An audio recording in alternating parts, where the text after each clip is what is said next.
Adam, it is the 59th meeting between Carolina and Georgia Tech on Saturday. For whatever reason, Georgia Tech has long had Carolina's number to the tune of 19-6 in the last 25 meetings between the two teams, which really is hard to believe. It's not as though we're talking about like the Tar Heels versus the Baltimore Ravens here. I feel like Carolina and Georgia Tech have been relatively comparable. I guess Tech's been a little bit better in total in this time period because Carolina has had a couple of tough years. But it's spanned coaches, players, styles of play. It just hasn't seemed to matter. It has been a series that has been a difficult one for the Tar Heels right down to the last 2 years when Carolina, I think, was clearly the better team and did not win either time. So you've got some negative history working against you. I watched Georgia Tech earlier in the week. And Adam, I regret to inform you that they do a lot of things that I think will be a challenge for Carolina's defense versus Georgia Tech's offense. They have a lot of motion pre-snap. They have a guy in motion almost every single time. They use that jet motion a lot, either to give the ball to the guy in motion, fake it to him, and Haynes King, their quarterback, runs, kind of like using it as an option. To me, one of their number one goals is to get the ball to their playmakers on the edge very quickly. And whether that is through screens, swing passes, handoff on that jet motion, whatever it may be, they try to get the ball to their playmakers, most notably Jamal Haynes, their running back. So you got Haynes King, the quarterback, Jamal Haynes, their number one running back. You have Malik Rutherford. You have Eric Singleton Jr., guys who have been in the program for a couple of years for them and who are very good players. And they try to get the ball, Avery Boyd, a tight end, to those guys quickly and in space. That doesn't mean that and then they'll lull you to sleep with all of it and then try to hit you with a deep shot. So you have to tackle in space well, and you have to have good communication to know your assignment. Unfortunately, these are two things that at times have hurt Carolina dramatically on defense. So I think that will be a challenge. I credit Haynes King. I think he has improved dramatically. He is completing 74% of his passes. That is best in the ACC and top 3 in the country. Some of that is because their pass game is a lot of quick passes, shorter passes, but you still got to complete them. He had issues with interceptions a year ago, double digits in the interception column. He has 1 so far this year. So he has improved in areas in which he needed to improve. And he is a threat to run, both in design runs, option type of runs, or the play breaks down and I'm running. Also things that have caused Carolina trouble in the past. Look no further than the game last year against Georgia Tech, where Carolina lost 46-42 in a game in which Georgia Tech gained more than 500 yards of offense in 2 quarters, the second and the fourth quarter combined. Defensively, Georgia Tech has improved dramatically from a year ago. They are one of the best in the country in stopping the run, best in the ACC, number 11 in the nation coming into the week. giving up just 87.5 points, rushing yards per game, giving up just 19 points per game, which is also top 30 in the country. So, Adam, this will be a challenge. I think Georgia Tech is good, and yet Carolina can win this game, just like every game left on the schedule. Carolina can win this game. It comes down to the Tar Heels being a little more disciplined and making the plays when the plays are available. If Carolina does that, it's got a great chance to win. If it doesn't do that, it's going to be a long day, particularly in the sense of staying disciplined defensively, because Georgia Tech does try to get you out of position with all its motions and movement and quick passes. They try to get you confused and out of place and then quickly take advantage of it and let their guys go to work. It does feel like this is a little more of a bad matchup than some of these other 50-50 type games in this stretch. I mean, I don't necessarily think that either Pitt or Duke really, like, you looked at it on paper and thought, oh, they are very good at things that the Tar Heels have not been as good at. But that is kind of what you think when you look at Georgia Tech. They currently have the number one run defense in the ACC, and I think they're just outside the top 10 nationally. They haven't played a ton of teams that run the ball a lot, but they've still, I mean, I think they, more than the last two ACC teams Carolina's played, have got some pretty good credentials in terms of who they've played.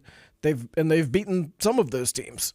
Everybody saw them beat Florida State and Ireland to start the year, and they've been fine. They've been above average. And right this minute, that's something that's going to present a challenge to the Tar Heels. The trends just aren't good. Carolina's lost, 6 of the last 7 in the ACC.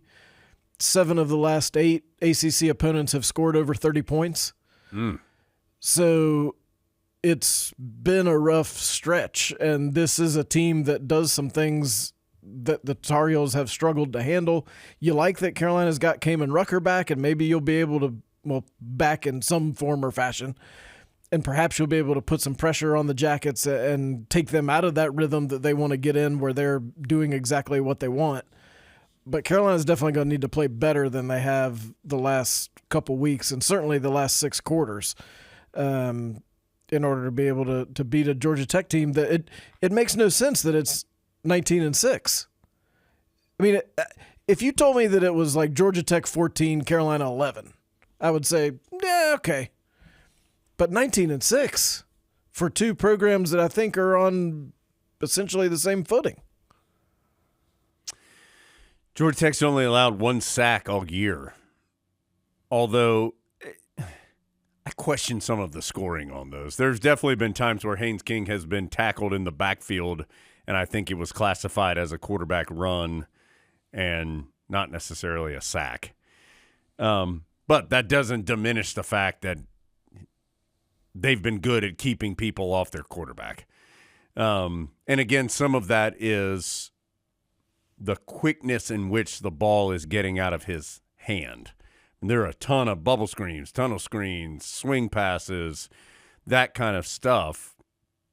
Again, just to get these dudes who are fast and athletic the ball in space. And so they've done a good job with that.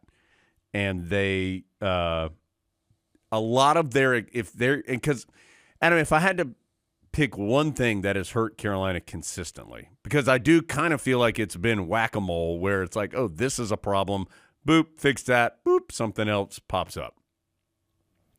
If I had to pick one thing, it would be the explosive plays allowed. And Georgia Tech, again, they have the capability of going over the top, and they will try it. But a lot of their explosive plays come where they've got you outflanked, and they get the ball to their guy like 2 yards past the line of scrimmage, and then he gets a 40-yard run because you're out of position. And so they do that really well, and Carolina's going to have to be better in that way. The run game will be important. It would be nice. I think we've talked about this. I feel like Omari Hampton has been like one step away from a 60-yard run for the last 2 weeks several times, where it's just the last line of defense gets him, the safety trips him up, and he's getting a bunch of 4-yard runs and 7-yard runs and 11-yard runs, and none of those are bad. But you feel like he's been close to getting a 50-yard run, and it'd be nice. I just feel like it's been such hard work for Carolina to move down the field in these last 2 games against Duke and Pitt, because the offense has accrued yardage, but it's been 20 points and 24 points, which in college football, that's a pretty middle-of-the-road number as far as points scored. So it just feels like it's been such hard work to get down the field and make everything, and it has to all happen right, and you have to convert some third downs and get some fourth downs, and it just feels like it would be nice if Carolina could get a 70-yard bomb that is complete for a score, or a 40-yard run that flips the field, and all of a sudden you're in the red zone with a great chance for points. And just feels like those have been hard to come by. And so how that run game develops throughout this game will be interesting. There's also, are you trying to establish the run? Are you like banging your head into the wall if Georgia Tech is successful in stopping your run? Are you just trying to continue to do it just to do it? Or how do you adjust? So that'll be something worth watching too. And I don't know. Georgia Tech has, as Adam said, they haven't faced anybody. I think Carolina is the best rushing team they've faced, but they did a lot better against Duke than the Tar Heels did in stopping their run game. Star Thomas wasn't stiff-arming dudes left and right in that game. So how that plays out will be impactful in this game too. It does seem like, and we didn't talk about it a ton after the Pitt game because it wasn't the biggest story, thought the Carolina offensive line was better in that game. Yes, it was. Only gave up the 1 sack, which was on the final last play of the game. Or Carolina's last offensive play, yes. So that is an improvement and an encouraging sign for both the run game and for maybe giving Jacoby Criswell just a little better pocket. He's got to get his accuracy up. He's sitting at 56%, and that's not good enough. And again, we talked about this some on Monday or on Tuesday. Some of that's on guys making plays too. Right. Like all that isn't on Criswell. Like every pass play isn't going to be right in your hands, in stride, without the sun in your eyes, when it's 70 degrees outside and everything's perfect. Like make some catches. That's part of it too. Yes. And I think there's still plenty of room for someone other than Nate McCollum to step up and say, I am going to be that person. Because certainly he has done it, but the Tar Heels have some availability for other folks to do that. The tight ends have done a good job, but you need somebody in that wide receiver group to do something similar. So it is going to be a challenge. There's that whole undercurrent of Jeff Collins, which he, of course, says is no big deal, but actually is a big deal to him. But there would be no better way for him to feel better about it than for Carolina to win the game and the defense to play well. The game a year ago was 46-42 Georgia Tech on October 28th. Georgia Tech had 635 yards in the game. That's a lot. 537 yards and all 46 points came in 2 quarters.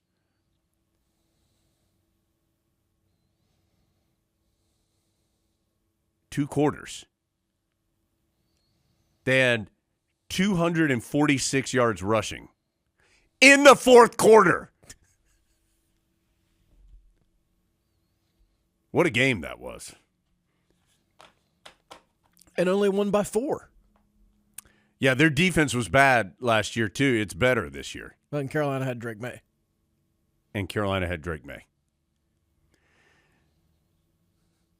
246 yards rushing in the fourth quarter. One of the crazier games. I mean, Georgia Tech outscored Carolina 22-7 in that quarter. One of the crazier. Like we've seen some stuff, right? And by we, I mean all of us. We've seen some stuff. I'm not sure that was a new one. That was some stuff I hadn't seen before. That's some stuff. So who knows what stuff we'll see this weekend? Hopefully it's the Tar Heels need. We said this. They need a spark. They need some juice. And they're going into this stretch. They only play twice in the next month. And neither one of them are at home. They're not at home again until November 16th, I think. Bye week at Virginia, at Florida State, bye week. That's the next month. A lot can happen in a month. So it would be nice. And with a bye week, like sitting on a loss is always bad. Sitting on a loss in a bye week is worse. It would be nice to get some positive momentum. Get some wind in your sails going into this thing. Well, it just totally changes how you feel. If you do get the win, all of a sudden you're 4-3. You got a couple of what now look like winnable road games coming up. Go get at least one of those. All of a sudden you're feeling not terrible as you look at that last month of the season. So, Carolina, Georgia Tech, it's noon. We'll be on the air at 11 a.m. I was just looking at Carolina's defensive numbers. 112th in the nation in passing defense right now. Carolina's done a good job for the most part stopping the run other than the second half against Duke. But pass game's killing them right now defensively. We'll see if Carolina can lock in on that. And I feel like a good word is finish. Like the Tar Heels, I feel like they've been 80% of the way there a lot. Like finish tackles, finish drives, finish games, finish. We'll see if they can do that this weekend. Where, again, Carolina's good enough to win these games. This is not some overmatched team. But it's got to happen. The consistency of all of it's got to happen because it's not easy to win. It isn't. But it's got to happen.